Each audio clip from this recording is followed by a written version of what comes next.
Hello everyone and welcome. In this video we are going to review what a limit is and seek to understand the definition and also how to find it graphically, algebraically, and using a table of values. So first, let's take a look at this function here, f of x. It is equal to x squared minus 1 over x squared. This is a rational function. I will do another video reviewing kind of what that means. But you can take a look at the graph here, and what you'll see is that it has a hole. These are pretty common when you have a rational function, and you're going to see a lot of these when you're doing limit problems in class.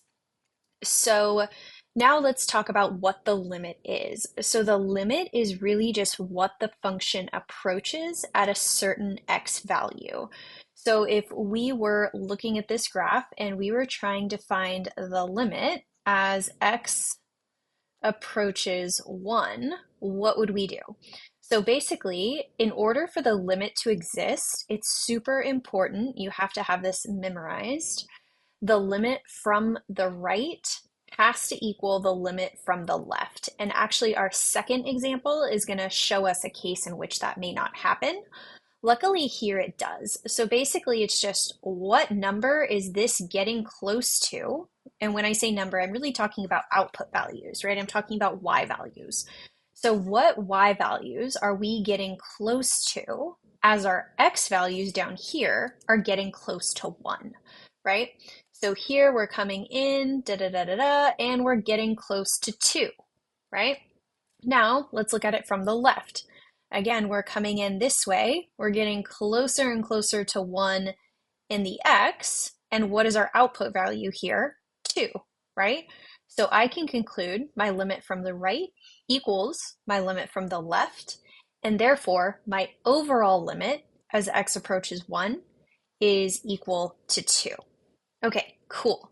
Now let's go ahead and take a look at the same example, but now we're going to talk about this algebraically. So there's many techniques to find the limit algebraically. Oftentimes when we have polynomials, factoring is going to be involved. And so in this case, you can see that's what they did there. I'm not really going to go over all of the techniques of how to solve a limit algebraically because there are just so many of them. I just want to keep this to a high level conceptual discussion. So basically, this is just a strategy step here. So we went ahead and factored the numerator, and then we can cancel out the numerator and denominator. As a quick reminder, when we do that, that's what creates that hole in the graph that we see here when x equals 1. And so after canceling that out, we're left with this function for x does not equal 1. Again, I'm not going to talk about that too much, kind of just bear with me on that for now. So now what we can do in order to get our output value, right, is we can just take this function that we found and we can actually just use direct substitution. So we can just plug in 1 into here for x, and then we would get 1 plus 1, which is 2. This is another way of finding that same thing we found here graphically, right? Direct substitution works because it's really the same thing as taking an input value, an x value, and plugging it into our function and seeing what we would get out, right? So now let's talk about how to do this using a table of values. So very similar, we have our x values here and we have our y values here. I always like to think of these as input and output. So these are our input, these are our output. Okay, so what's going on here in the x coordinate, you want to get really, really close to your x value, right? 1 would be right here. And I mean to say the x value of interest, right? So what did they do? They zoomed in super, super close on that graph because they want to see what's going on here in the y direction, right? Or in the output values. And so what do we notice? Well, coming from here, we're getting close to 2, and then going this way, we're getting close to 2 as well. So again, using this table of values, we can conclude that the limit from the left is equal to the limit from the right, and therefore the overall limit is going to be 2.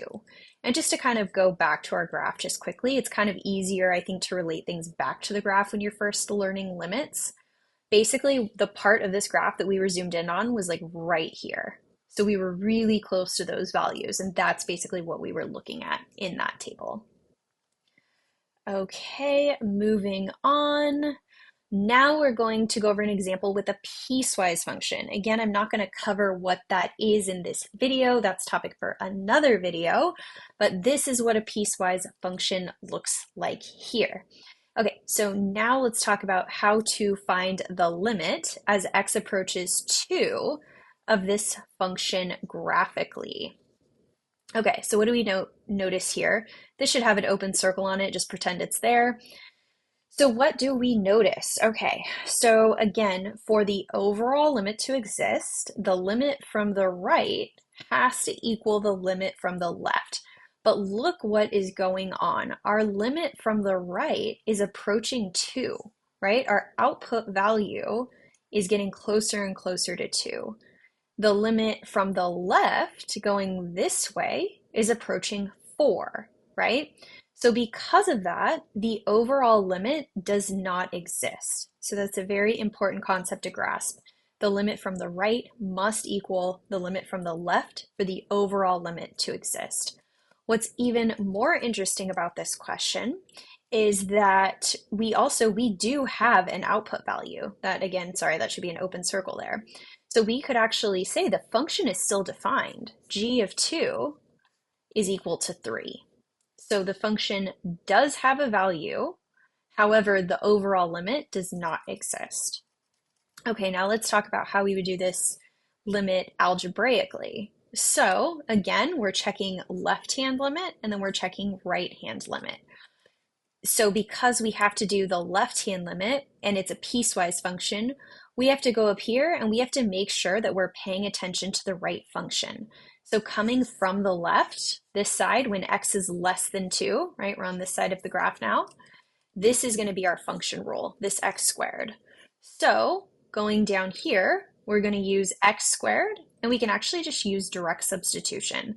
So if we were to plug in 2 there, we would get 2 squared, which is 4, which again is the output value we saw here graphically. It's right there at 4. Now for the right-handed limit, so now we're coming in this way, that's when x is greater than 2. So now we're using this function rule, this 4 minus x. Again, we could just use direct substitution. If we were to plug in 2 for x, we would get 4 minus 2, which is 2. And again, that's the same thing we saw this way coming in graphically. Our output value was approaching 2. All right, so again, because of this, we would conclude the limit does not exist because limit from the right does not equal limit from the left. And that's how we would see that algebraically. All right, final thing to cover here. Now we're going to talk about how to do this using a table of values. Again, we want to identify 2 here. That's our x point of interest. And we are basically just going to look at the 2 sides really. So we're going to look at these values. These are getting closer and closer to 4, right? So again, that's showing our left-handed limit is approaching an output value of 4, whereas our right-handed limit over here, these are getting closer and closer to 2. So again, because those do not match, the overall limit does not exist.